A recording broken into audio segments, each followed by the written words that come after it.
Hello everyone and welcome. Today I'm excited to show you some new products from these brand new catalogues. The core catalogue that is from September to August 2022 and this seasonal bi-monthly catalogue September to October 2021. This video is part of the Twisted Sisters YouTube hub. So there are quite a few of us contributing where we take something from one of these catalogues or maybe both catalogues and twist it and use it in a way that you would not normally think of using. For this video today, I'm going to be using a couple of products. Chiefly from the September-October catalogue, I'm going to use something from the Holly and Ivy collection. And I'll just give you a quick glance at that. You can see these beautiful papers and accessories. There's gorgeous stamp sets, a fabulous scrapbooking workshop, and also a card making workshop kit. You can see here there are card layouts that you can follow for the card making workshop, but I'm going to twist this in a whole different way. So this is the stamp set. The stamps come with them. They're designed to stamp over the top of the shapes. But what I am doing is taking this ornament shape and making something totally different out of it. I'm also going to be using from this core catalogue 2 new Distress Oxide inks to our range, so Vintage Photo and Mermaid Lagoon. I'm also going to be using a brand new stencil collection. I'm chiefly going to be using this one here from Stencil Pack number 1, which is part of our brand new 12 by 12 range. But I also wanted to point out that we now have card front stencils, which will be really handy for future projects. And the other thing that I'm going to be using are a couple of these brand new alpha sets. These are all brand new. So let's get started. There's a couple of other new products that I'm going to use. And what I'm going to show you first is the shape that I'm using. This is cut out pieces from that ornament. And I'm going to be using Mermaid Lagoon, and I'm going to make a beach page. So the first thing I'm going to do is use a post-it note, get my ink blending tool. I'm going to ink it up a little bit, and then I'm going to stamp it off a bit and come in from the bottom of the shape. So all the shapes are going to be this way on the page that I'm doing. And I'm going to blend it from below and also from above. And I don't have to worry about it being totally smooth because I'm going to be stenciling on top of these colours. So for one part of my layout, I'm going to go with quite a depth of colour, and for the other part, I'm going to go quite light. So with the ink that's remaining on here, I'm going to blend, and then I'm going to bring this colour up so it fades into the white. Now I have done a lot of these and I'll show you them all shortly, but I wanted to show you how I created them first before I start putting them down on the layout. So that's basically it for that part of blending the ink onto the shape. So that's my base layer. In Stencil Pack number 1, the images are all little tiny ones that you can use to manipulate. I'll show you all of them in this particular stencil pack. This one will do border strips.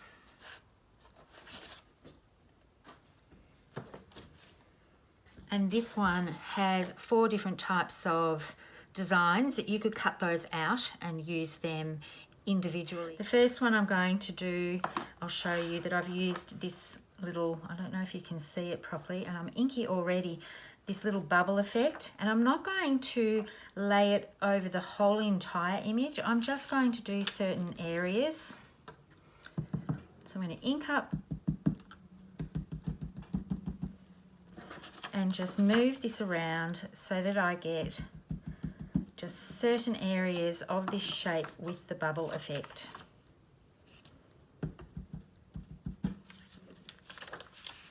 And that's all I need for that one. And for this one here, I think I'll use this little dot and dash line. You'll see in the samples that I'll show you in a minute that I've used quite a few different ones. And you don't have to ink up the whole entire area. I only want partial areas of this showing. So that's as quick as it gets with doing these shapes. I've done a lot of these shapes and we're going to give them further treatment, but I wanted to show you this is how to create the base part of it. And I've used quite a few of the different designs on here that I think fit in with a summer or a beach type theme. The next thing I'm going to use are these Dina Wakley Media Gloss Sprays. These are new colours to arrange, so the gilt and the white. And I'm going to use them to treat these shapes. I've got a splatter box that I use. It's just a pizza box that my Close to My Heart product comes in. I'm just going to put these down, and instead of taking the lid off and spraying with the nozzle here and pressing it to do that, I want splatters. So the first thing I need to do is shake this up quite a bit. You can hear the ball.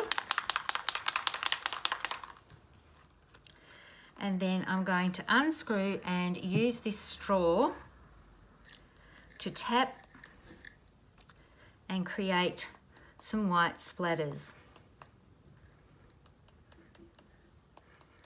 Now this paint is very opaque, but you do want your Distress Oxide inks to be fairly dry before you do this step. Then I'm going to add some gilt sprays.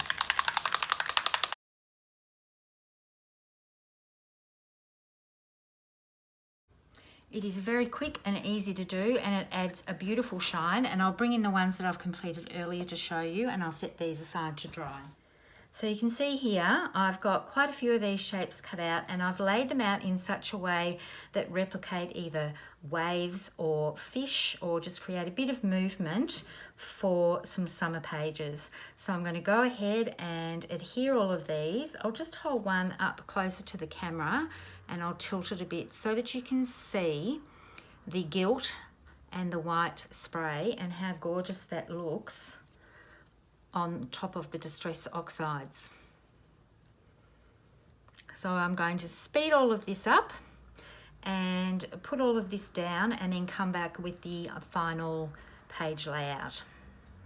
One thing I should mention before I get started is I did do a little bit of ink smooshing behind here. I didn't worry about it being smooth at all. I don't mind the fact that it's a bit mottled because I wanted it to look a little bit like water, and I've got these shapes going on over the top. And then I did do some flicks of water over the top of that.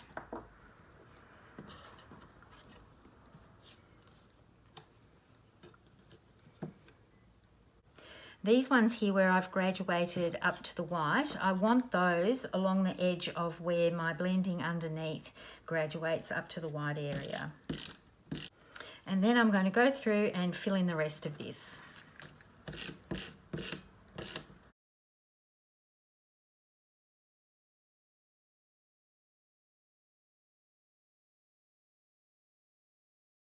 So now that these are all down, I'm actually going to trim this page down to 11.5 by 11.5 because I want to put some toffee cardstock behind it. So you can see with it all trimmed off the ends, the pattern all flows along, and they do look a little bit like waves or like fish swimming in the ocean.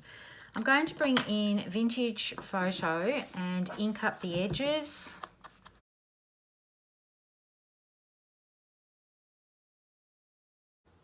So that's all inked up, and then I've got my photo mats and I've put toffee cardstock off to the side, and I've done the same treatment with the Vintage Photo. So I'm just going to position these. I've got a title here and I've used the two new alphabets that I was talking about, bold marker and the prairie. And what I've done is stamped in toffee and lagoon, but I've used second generation. So you ink the stamp up, stamp it onto a piece of paper to stamp it off just the once and then stamp. So that's second generation, and it just gives a very nice light colour. I didn't want to cover up too much of the work that has been done on all of these shapes, so I'm just going to layer some photos down the side here for 4x4s.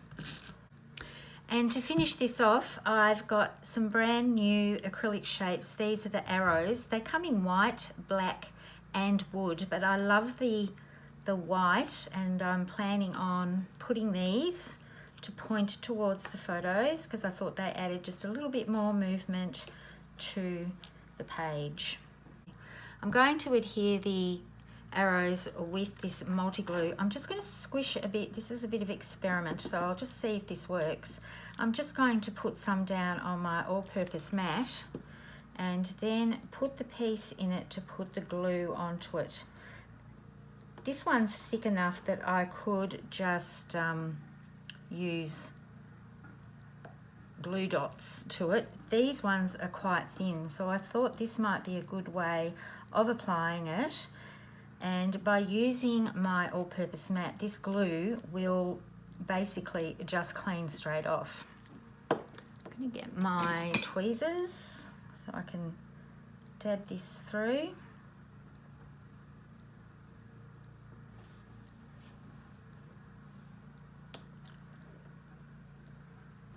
And that's working pretty well, so I'm quite happy with how that has made it so much easier for adhering these fine little pieces. The glue will dry clear.